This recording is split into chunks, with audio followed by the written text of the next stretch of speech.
Hello everyone, welcome back to my channel. আজ রবিবার, তাই মনে হলো আজকে রবিবার যেহেতু ছুটির দিনে কি করা যায়। কতদিন তো বেশ রান্নাবান্না করলাম, স্পেশাল কিছু করলাম, বাট আজকে মনে হলো একটু সেলফ কেয়ার সানডে করি।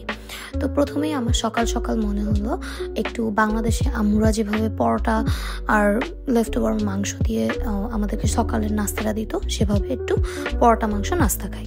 তো সেটা যে কথা সেই কাজ, সেটা খেলাম। তারপরে আমি এখানে আমার জন্য সেলফ কেয়ার মানেই হচ্ছে একটা clean space. So clean space মানে হচ্ছে আমার পুরোটা অ্যাপার্টমেন্ট আমার ক্লিন করতে হবে।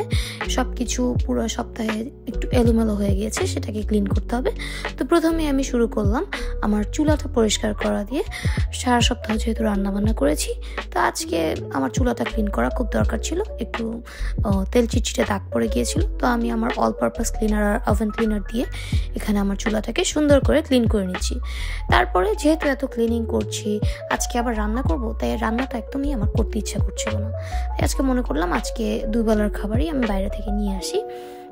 তো এখানে আমি একবারে অর্ডার করে ফেললাম আমার খুব পছন্দের মেক্সিকান ফুড, নাচোস আর টাকোস। তো আমি আমার লাঞ্চটা করে নিলাম। লাঞ্চটা করে নেওয়ার পরে এখানে আমি একটু কফি খেয়ে নিলাম। এখানে কফিটাকে একটু ফ্যান্সি করার জন্য আমি উপরে একটু হুইপ ক্রিম দিয়ে ডেকোরেশন করেছি, যেন মনে হয় আমি কোনো ফ্যান্সি ক্যাফেতে বসে খাচ্ছি। তো আমি এখানে আমার কফিটা এনজয় করছি। এরপরে আমি ততক্ষণে আমার লন্ড্রিটা করতে দিয়ে দিলাম। এই যে আমার লন্ড্রি হয়ে চলে এসেছে। আমি রিসেন্টলি একটা ট্রিপে যাব, তো এই জন্য আমি অনেকগুলো কাপড় একসাথে ধুয়েছি।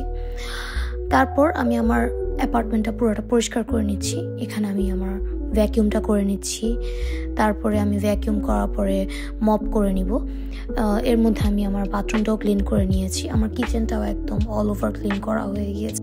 ঘর বাড়ি খুব সুন্দর করে সপ্তাহে একবার পরিষ্কার করে নিলে খুব একটা ময়লাও হয় না, আর মনে হয় যেন আমি হোটেলে আছি। খুব গুছানো এবং খুব শান্তি লাগে সব কিছু দেখলে। এখানে সব কিছু ক্লিন করার পরে আমার কিচেনটা দেখে এত ভালো লাগছিল যে আমার মনে হচ্ছিল আমি এখানে আর কোনো রান্নাবান্না না করি, কিচেনটা এভাবেই রেখে দিই। তারপরে এখানে আমার বেডরুমটা আমি সুন্দর করে আমার বেডটা গুছিয়ে নিয়েছি। আমার মাত্র ধুয়ে রাখা শীটটা আমি একদম পরিষ্কার শীটটা বিছিয়ে নিয়েছি, বেডশিট। তারপরে আমার রুমটাও দেখতে আমার কাছে খুব ভালো লাগছে। মনে হচ্ছে আমি যেন আর খাটে না বসি, যেন চাদরটা যেন আর নষ্ট না হয়। বাসার তো যত্ন করলাম, এখন মনে হলো আমার নিজেরও একটু যত্ন করা দরকার। তো আমি এখানে একটা কুইক ফেসিয়াল করে নিচ্ছি। আমি প্রথমে আমার ফেসটা ওয়াশ করে নিয়েছি সেরাভি হাইড্রেটিং ফেসিয়াল ফেস ওয়াশটা দিয়ে। এটা হচ্ছে ক্রিম টু ফোম। তারপরে আমি একটু ফেস শেভ করে নিচ্ছি। এটা আমি মাসে একবার করার ট্রাই করি, অথবা যে কোনো স্পেশাল অকেশনের আগে। এটা আমি আমার ফেসের সেন্সিটিভ এরিয়াগুলো অ্যাভয়েড করে ফেসটা শেভ করে নিয়েছি। তারপর আমি একটা হেডব্যান্ড পরে নিলাম। এখন আমি আমার একটা পিলিং ট্রিটমেন্ট করব। এটা হচ্ছে সেরাভি AHA পিলিং সলিউশন। তো এটা আমি অ্যাপ্লাই করে নিচ্ছি। এটা ক্লিন ফেসে অ্যাপ্লাই করতে হয়। তো এটা আমি অ্যাপ্লাই করার সময়ও আমার চোখের আশেপাশের এরিয়া, যে কোনো সেন্সিটিভ এরিয়াগুলো বা ঠোঁটের আশেপাশের এরিয়াগুলো অ্যাভয়েড করে তারপরে অ্যাপ্লাই করছি।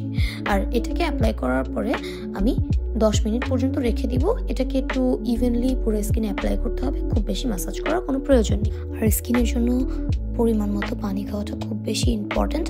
আর বিশেষ করে আমরা যারা শীতপ্রধান দেশে আছি, যেমন USA, কানাডা, এগুলোতে থাকলে তো আরও বেশি পানি খাওয়ার প্রয়োজনটা বেড়ে যায়, না হয় স্কিন বেশ ডিহাইড্রেটেড ফিল হয়।